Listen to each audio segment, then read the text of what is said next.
Setiap tahun di Pantai Kuta Lombok berlangsung festival Bau Nyale. Festival ini adalah acara tradisional suku Sasak untuk menangkap cacing laut. Dalam bahasa Sasak, cacing laut disebut dengan istilah nyale.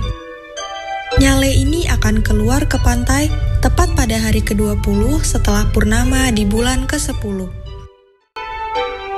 Acara tahunan tersebut tidak lepas dari kisah sebuah kerajaan di Lombok. Kerajaan itu dipimpin oleh sepasang raja dan permaisuri yang sangat adil dan mengutamakan kehidupan rakyatnya. Mereka hidup dengan bahagia, aman, dan tentram. Kebahagiaan mereka bertambah banyak setelah lahirnya seorang putri kerajaan di antara mereka, Putri Mandalika.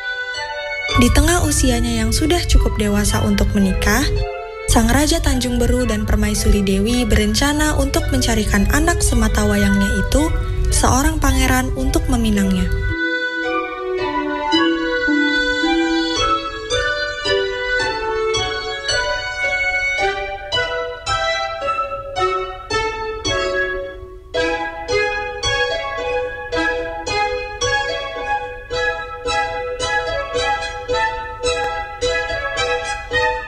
Pengawal!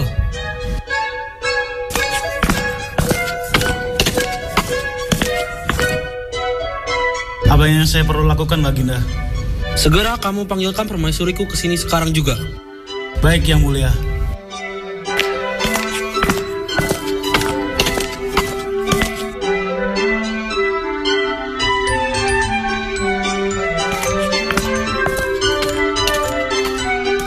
Ada apa kamu memanggilku? Sedari tadi saya berpikir, sudah waktunya kita mencarikan seorang pangeran bagi putri kita. Benar, Baginda Raja. Saya juga berpikir demikian. Apalagi putri kita telah memasuki usia 24 tahun. Apa yang harus kita lakukan? Kita harus segera mengadakan sayembara untuk putri kita. Pengawal! Ada apa, Yang Mulia? Segera umumkan sayembara untuk pangeran-pangeran dari seluruh kota di negara ini. Baik, Yang Mulia.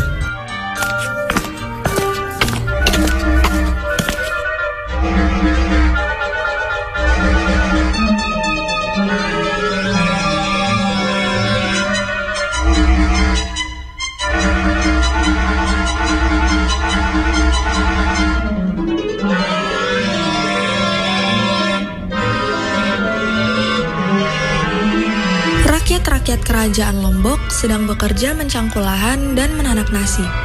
Namun kemudian, seorang pengawal dari kerajaan berteriak dengan lantang mengundang perhatian para rakyat.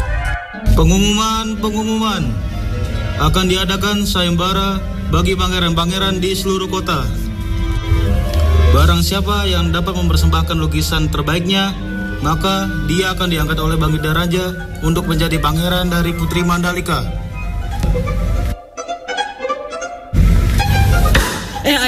Ayam. Ada apa sih? Bikin kaget aja. Tadi saya mendengar kalau pengawal kerajaan akan mengadakan sayembara. Sayembara apa? Sayembara lukisan. Siapa yang bisa membuat lukisan terbaik, dia akan menikahi putri kerajaan. Waduh, andai aku adalah seorang pangeran, pasti akan mengikuti sayembara itu. Jangan banyak bermimpi. Kita kan hanya seorang rakyat biasa. Mending kerja yang benar. Udah, kerja.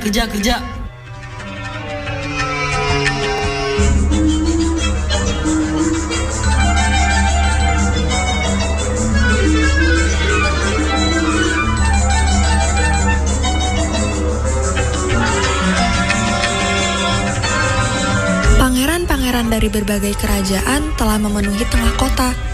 Namun, Putri Mandalika tidak langsung memberi jawaban.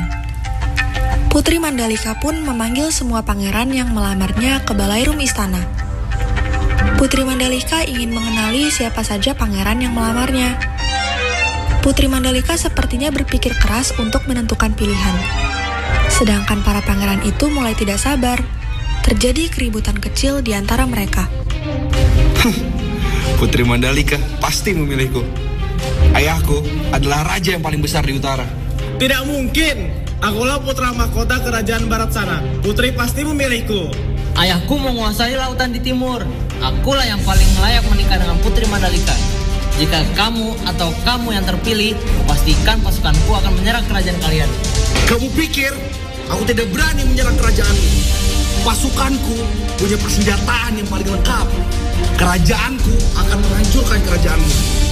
Kalau aku tidak terpilih, maka aku bersumpah semua armada angkatan laut ayahku akan melantahkan negeri kalian. Diam kalian! Pada hari ke-20 bulan ke-10 atau 3 hari dari sekarang, pagi-pagi sekali datanglah ke pantai. Aku akan memberi jawaban kepada kalian.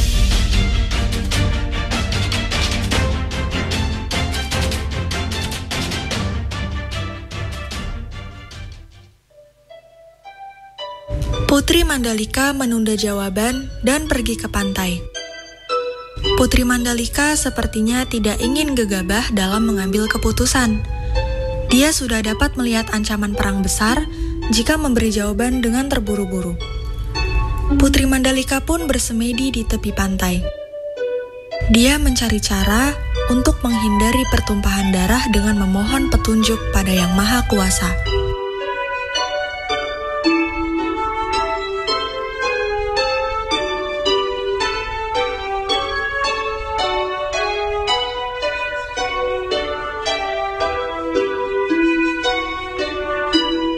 Pada malam sebelum hari ke-20, Putri Mandalika telah selesai bersemedi. Ia memutuskan untuk menemui kedua orang tuanya. Ayah, Ibu, besok pagi-pagi marilah kita datang ke pantai. Aku sudah punya jawaban untuk para pangeran itu.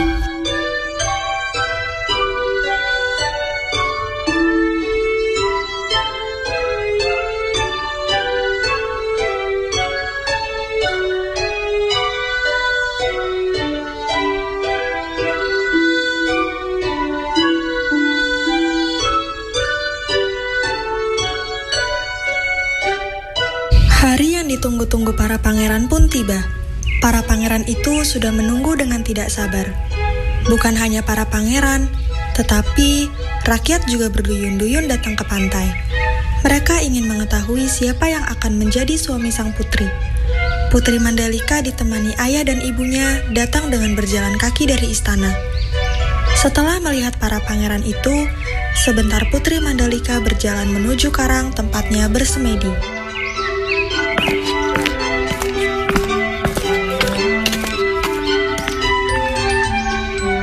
Para pangeran, dengar baik-baik apa yang akan aku sampaikan karena aku tidak akan mengulanginya.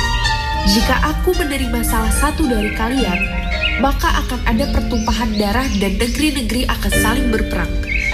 Aku hanya menginginkan rakyat negeri kita hidup makmur, aman dan tentram.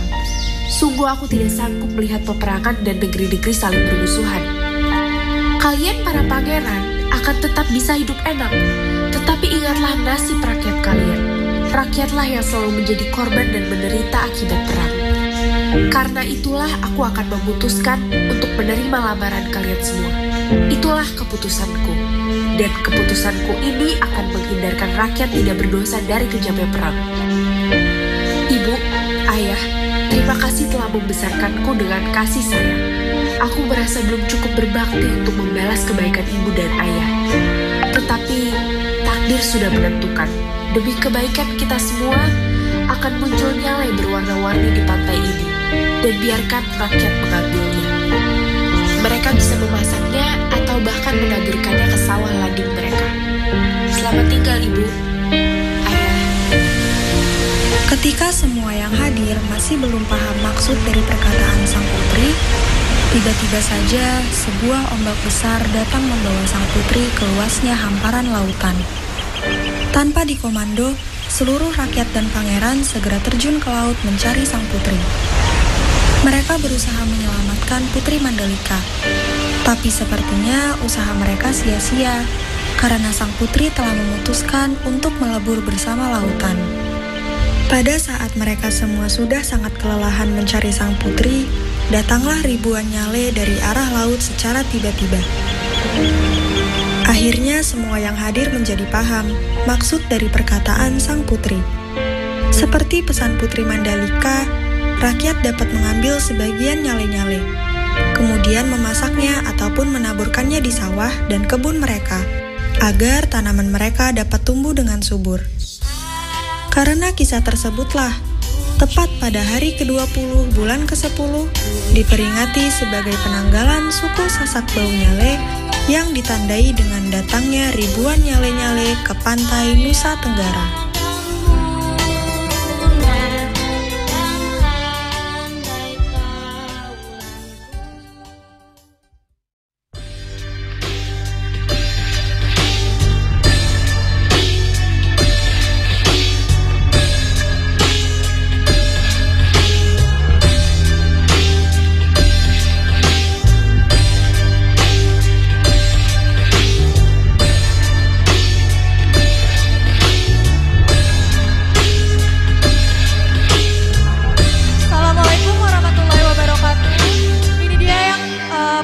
Dari kami 12 IPS 1 cerita rakyat Putri Mandalika. Putri Mandalika diperankan oleh Alia. Raja dan Ratu diperankan oleh Muhammad Rezal dan Suhaila.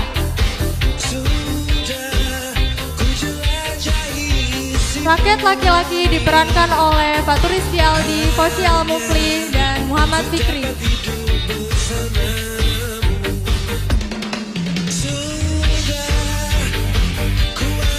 Rakyat perempuan diperankan oleh Tara Ananda, Zalfa Boni, dan Naira Hafsa.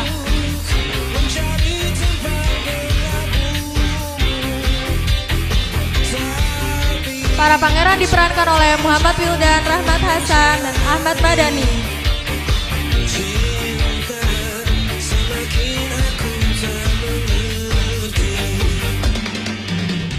Pengawal kerajaan diperankan oleh Faiz Hanafi.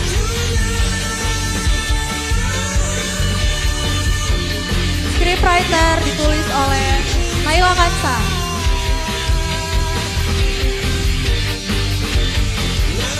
Dan narator diperankan oleh saya sendiri, Nakesha Mauriel Mesalin.